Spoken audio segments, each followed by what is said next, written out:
Bueno, chicos y chicas, buenos días o buenas tardes. Comenzamos con estos videos tutoriales en los que vamos a explicar el temario que tenemos en clase. Vamos a explicarlo de una manera, digamos, virtual. Y bueno, es una metodología que se denomina Flipped Classroom, como les he dicho en clase, aula invertida. Y el objetivo es aprovechar las horas de clase para un trabajo más práctico y la teoría pues la dedicamos a tenerla pues a través de estos videotutoriales que como saben se los voy a colgar en, en YouTube. Bueno, empezamos con el tema uno. Aquí hay conceptos que ya hemos aclarado, pero bueno, como van a ser vídeos cortitos, no importa que esto les sirva de recordatorio. Además, como cada unidad de trabajo va a llevar aparejado un cuestionario para yo saber que han visto el tutorial o se han leído los apuntes, pues bueno, así matamos dos pájaros de un tiro y vemos que han trabajado en casa. Bueno, como ya saben, en la unidad de trabajo uno es los grupos y sus características y los objetivos que nos habíamos planteado. Voy a ir un poquito más rápido en estas primeras diapositivas porque esto ya lo hemos dado en clase. Bueno, objetivos, como les estoy contando, uno era conocer los fundamentos básicos de la intervención con grupos, identificar los procesos, los tipos y las fases por las que pasa un grupo. Esto es muy importante a la hora de dedicarse a intervenir con ellos. No es lo mismo trabajar con un tipo de grupo o con otro, o un grupo que pase por una fase inicial o por una fase final. Analizar la estructura grupal, importante saber que en un grupo hay una serie de estatus, de roles, de normas que es necesario que hayan y trabajar la cohesión. ¿Por qué los estatus y los roles son importantes? Porque esto define las características personales de los miembros del grupo y es importante saberlo, ya que, bueno, ustedes cuando vayan a intervenir con grupos van a tener que atender a estos tipos de personalidad que van a haber en los grupos para el mejor funcionamiento del mismo. Y luego valorar la importancia de la implicación grupal a través de la cooperación. ¿Sí? Saber que el método del aprendizaje cooperativo es un método muy importante para trabajar lo que decimos aquí, la implicación grupal. Bueno, como ya les comenté en lo que decía Stephen Covey, primero trata de entender al otro y después trata de hacer que te entiendan a ti. Es importante ser empático y ponerte en el lugar del otro para que así los grupos funcionen de una manera más adecuada. Esto lo vimos en clase, así que vamos a adelantar. El concepto de grupo, como ya les decía, un conjunto social, ¿de acuerdo? Social porque un grupo de personas, de varias personas, no es una persona sola, es identificable, podemos ver claramente un grupo constituido por personas. Si hay un grupo de personas y no los identificamos entre ellos como grupo, pues no podemos decir que sean un grupo, por lo menos a nuestra vista, estructurado, es decir, tiene unas normas, unos roles, unos estatus, un número específico de personas, en función de que sean más o menos un grupo grande o pequeño. Hay una interdependencia, es decir, que unos dependen de otros para que ese grupo funcione. Hay unos roles concretos, tienen unas normas y valores, y además, esto es muy importante, lo que buscan es la consecución de metas y objetivos comunes. Realmente esta definición lo que hace es enumerar las características de un grupo, que lo podemos ver a continuación. Hay unos componentes en el grupo, hay un sentimiento de cohesión, es decir, los grupos sienten que funcionan como si fuera una unidad, hay una conciencia grupal, esto quiere decir que cada uno de los miembros del grupo siente que forma parte de ese grupo. Estos dos están muy relacionados entre sí. Hay unas normas, todo grupo es obligatorio que tenga unas normas que pueden ser explícitas o implícitas. Hay unos valores compartidos, por ejemplo, en una ONG los valores compartidos son los de la solidaridad, el respeto, la ayuda al otro. Si estamos hablando de equipos de deportes, pues los valores compartidos son la competitividad, el esfuerzo. Hay unas relaciones interpersonales entre los miembros del grupo. Hay unas habilidades sociales que es necesario dominar de los miembros, lo veremos más adelante, pero bueno, les adelanto que es la empatía, la escucha activa. Si esto no se da, evidentemente el grupo no va a funcionar.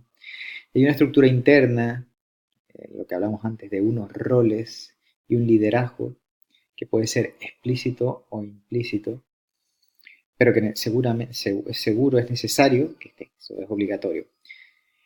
Característica muy importante está aquí, hay unos objetivos y unas metas definidos, todos tienen el sentimiento, y esto lo reunimos aquí, tienen un sentimiento de cohesión, ¿vale? ¿Para qué? Para saber que entre todos van a conseguir esta meta, estos objetivos comunes. Y hay una satisfacción de las necesidades propias que lo veremos más adelante. Bueno, voy a poner en pantalla grande que se ve mejor. Esto ya lo vimos, que es el ejemplo del grupo y el análisis. Vale, ¿qué nos impulsa a formar parte de un grupo? También lo vimos. Y las necesidades grupales. Esto es importante, ¿vale? Saber las necesidades que nos impulsan a introducirnos en un grupo. Tenemos la necesidad de afiliación, es decir, tenemos esa necesidad de pensar que contamos con amigos y eso nos hace formar parte de un grupo. Sabes que cuando entramos en un grupo, sabes que vamos a tener eh, amigos o personas o amigas con las que vamos a contar con ese especial sentimiento de unión. Una necesidad de reconocimiento, de saber que pertenecemos a un grupo, de que estamos en este mundo, de que vivimos y que queremos que se nos reconozcan por alguna cualidad. Eso va a estar relacionado con la necesidad de autoestima. En la medida en que seamos reconocidos, nuestra autoestima va a crecer. Y una necesidad de seguridad en la medida en que el trabajo individual nos hace ser más inseguros y trabajar en grupo pues nos da ese sentimiento de pensar que estamos arropados por grupos de personas que nos ayudan y que nos permiten superar las dificultades. Hay una necesidad de comunicarnos, esto pasa en todos los grupos también, porque es obvio que el ser humano necesita comunicarse, no puede vivir en soledad y, y entonces pues bueno, es otra necesidad que impulsa a formar. Tipos de grupos. Lo hemos visto en clase. Pueden ser formales o informales, según la estructura y la jerarquía, según la voluntariedad de preferencia, es decir, porque nos sumamos a él porque nos gusta, o de pertenencia, es decir, formamos parte de ese grupo por alguna característica nuestra. Va a ir un poquito más rápido. Según el tamaño, pues tenemos pequeños, de 1 a 4 o 5 personas, medianos hasta 20 y grandes más de 20 personas. Según la temporalidad, pueden ser permanentes o temporales, y según la fuerza, hablamos de grupos primarios o grupos secundarios. Vamos a avanzar. Como les he dicho en clase también, las fases por las que pasa un grupo son aproximadamente las mismas fases que las de un ser vivo. Un periodo inicial en el que nace, en el que se empieza a formar y como ponen en las características hay cierto miedo, desconfianza, porque cuando los mismos no se conocen entre sí. Están en esa fase en la que, como pone justo, se elaboran y se aceptan las primeras reglas. Es obligatorio y muy necesario que en esta primera fase el grupo elabore unas reglas de convivencia. Hay una fase de conflicto en la que, bueno, en función de los egos y características individuales de las personas, pues pueden chocar. Evidentemente el conflicto no hay que verlo como algo negativo, sino como un medio para el crecimiento y para el aprendizaje. Es importante que para superar este conflicto nos dotemos de herramientas como las habilidades sociales de la escucha activa, el respeto, la paciencia, la empatía, la asertividad. Una vez que se supera esa etapa de conflicto hay una etapa de desarrollo, de crecimiento, donde paulatinamente el grupo va teniendo más confianza entre sí y aumenta la cohesión, la cooperación, el sentimiento de pertenencia. Una vez que hemos pasado esa etapa de crecimiento ya estamos en la fase de madurez, donde ya realmente el grupo es muy eficaz, hay un elevado grado de colaboración, de cohesión y hay un sentido crítico en el aspecto de que bueno, los miembros ya no tienen ningún miedo a, a decir las cosas claramente. Y para finalizar, pues entramos en la etapa de desintegración o conclusión del grupo y es que una vez que se han alcanzado sus objetivos, o bien se plantean otros nodos los que seguir avanzando, o bien aquí se termina la actividad, es decir, el grupo considera que ya se han alcanzado el objetivo y ya pueden disolverse los miembros.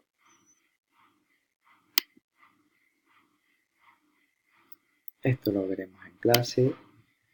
Con respecto a la estructura de grupo. Bien, tenemos una primera característica que es lo que pone aquí, el estatus. Y vamos a ponerlo a ver si así les puedo señalar realmente con la fecha. El estatus, ¿de acuerdo?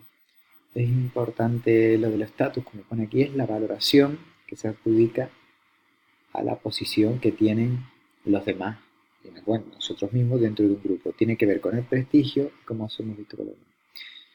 El estatus, pues, en función de que sea adscrito, está relacionado con los factores que nos son inherentes a nosotros, a nuestra característica, en función del sexo, la raza y los que son los más pedagógicos, por decirlo de alguna manera, es el estatus adquirido, en función de los logros realizados, en función de tu esfuerzo y el desempeño que tú hayas realizado en un grupo, puedes subir de estatus o bajar de estatus en ese grupo.